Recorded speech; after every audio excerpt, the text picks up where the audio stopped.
Rowena's eyes popped open. She pulled her wand and held it to her temple. Slowly, she drew it away, and a silvery, glowing strand-like substance separated from her temple, hanging from the tip of her wand. She guided the strand to the orb and let it fall. It dissolved right into the glass. Rowena picked up the orb and handed it to the widow. "You are the stewards of this prophecy," she said. "Your bloodline must not lose this orb. Only the heir can retrieve it. Only the heir will know." Harry and Gawain returned to London and met Hermione at the Aurors office. They explained that Mallory had used Polyjuice Potion and posed as the squib Marcus, and that she had taken Merrin. Dawlish had overheard as he passed the office and slowed down to catch the rest of the conversation.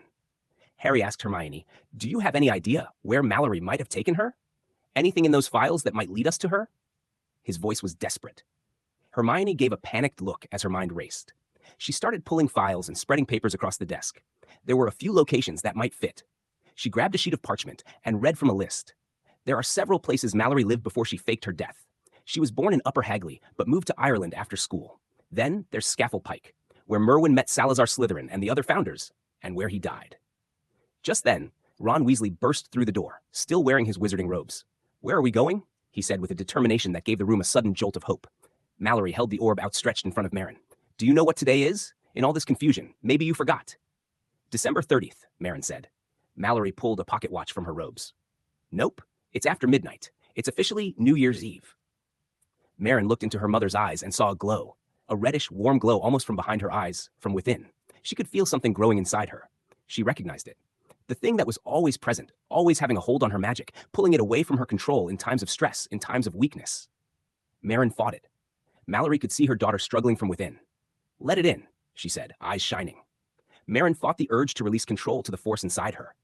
She tried to think, then it came to her. With all her concentration and intent, she commanded her coin to activate, wandless. She tried again. She felt nothing. She could feel the coin in her pants pocket, but it lay lifeless. Mallory stepped up to her daughter and caressed her face. "This will be over soon, my daughter, and we will live in peace forever." Merrin closed her eyes and again activated the coin. This time, she felt the recognizable vibration of an activated coin. She yelled, "Harry Potter, Scafell Pike!" Mallory stepped back, surprised. "What was that? What did you do?" Gawain held up his hand. "If we split up, we can cover all these locations." Harry shook his head.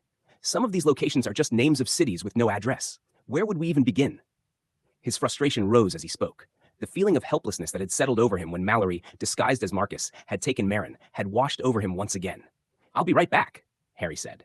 He walked through the corridor to the water closet. The door shut behind him, and he just realized how noisy the office was. The silence of the water closet was a welcome, and it allowed his mind to relax for just a moment. Then he felt his coin vibrate. He pulled it out quickly and heard a muffled voice say something that sounded further away than normal. He couldn't make out what was said, but he could make out who said it. "Merrin," he whispered. He squeezed the coin and ran back into the office. "Hermione, help me replay the last message on this thing." He slapped his coin on the desk. "It's Merrin!" Hermione pulled her wand out and pointed at the coin. "Repeto." The coin spoke the same muffled voice, still unintelligible. Hermione frowned and put her finger to her chin, her eyes gazing toward the ceiling. Then she appeared to have an idea. She waved her wand at the coin again and said, "Repeto, reparo." The coin hummed and spoke in Merrin's clear, loud voice. "Scafell Pike." Hermione said, "Yes, that's it." Nobody else said a thing. The room was quiet. Gawain, Ron, Harry, and even John Dawlish just stood and stared in awe of Hermione. Harry nodded his head in relief. "Thank you, Hermione. Thank you." "Again, Mrs. Grange Weasley," Gawain corrected himself. "You never cease to amaze." Harry said to Hermione, "Where is that? Scafell Pike. I've never heard of it." Hermione sighed. "It's a mountain in Cumbria, in the lakes. The village of Merwin was in the foothills on the west ridge. I have a map. It's near a giant reserve." Ron threw his cloak over his apron and said, "All right, to Scafell Pike." Hermione grabbed her bag and started piling files and papers into it. She holstered her wand and gave Harry a look that told him she was ready. Gawain started assembling a team of Aurors. "Dawlish, go get Proudfoot and Williams together and meet us." Harry intercepted him. "Too many people. It's just her, and she has Merrin. I don't want to spook her." Gawain agreed and looked to the three of them. Ron was holding Hermione's hand. Hermione held her hand on Harry's shoulders. Gawain nodded and said, "Keep me informed, and don't hesitate to call for backup." "What about Marcus?" Gawain turned, not sure who asked the question. Dawlish said, "I'd like to volunteer to find Mr. Fielder." Gawain looked at Dawlish and said, "Very good." Harry, Ron, and Hermione apparated as close as the ancient enchantments would allow, then walked the rest of the way through cold countryside. It was early morning now, and the light of the sun was just beginning to glow. Our croppings of ancient foundations and ruins became more frequent as they drew closer. They could hear a woman talking in the distance. The sun was not up yet, but it lit the sky enough to see without a wand light. In the distance through the trees, the three saw a firelight and stopped. Harry whispered, "Let's get closer. But don't let her see us. Let's see what is going on before we do anything. We don't know what this curse could do to Marin." Hermione and Ron both nodded.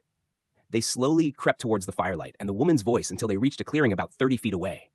A stone wall stood tall enough to crouch behind. It was close enough to Mallory and Merwin, who they could now see standing in the center of what looked like a fountain in the middle of a small village square. Harry pulled out his invisibility cloak from his bag and held it up in front of the three of them. Ron got the picture and grabbed a corner. They held it up in front of them as they made their way across the clearing to the stone wall. Harry put the cloak down and leaned back against the stone, sitting. Hermione and Ron followed. From this vantage, they could hear Mallory clearly. They listened for any sign that Marin was okay. "Your father," Mallory's voice came through the darkness, calm at first but growing more agitated, "was a kind and quiet wizard who loved us. You were his world. What these muggles did to him, what they tried to do to you, my baby." She paused. "Then I found it. It was hidden at your grandmother's house. I don't think she was going to give it to me, but I learned about it on my own, and now it's here. Finally, no more distractions." Mallory walked the orb to Merwin. She pulled Marin's arm out and opened her hand. She looked into her daughter's eyes. "This is the universe giving us the power," Mallory said, "giving our grief a purpose." Marin's eyes had a warm reddish glow behind them. Mallory placed the glowing orb into Marin's hand. Marin's eyes went dark.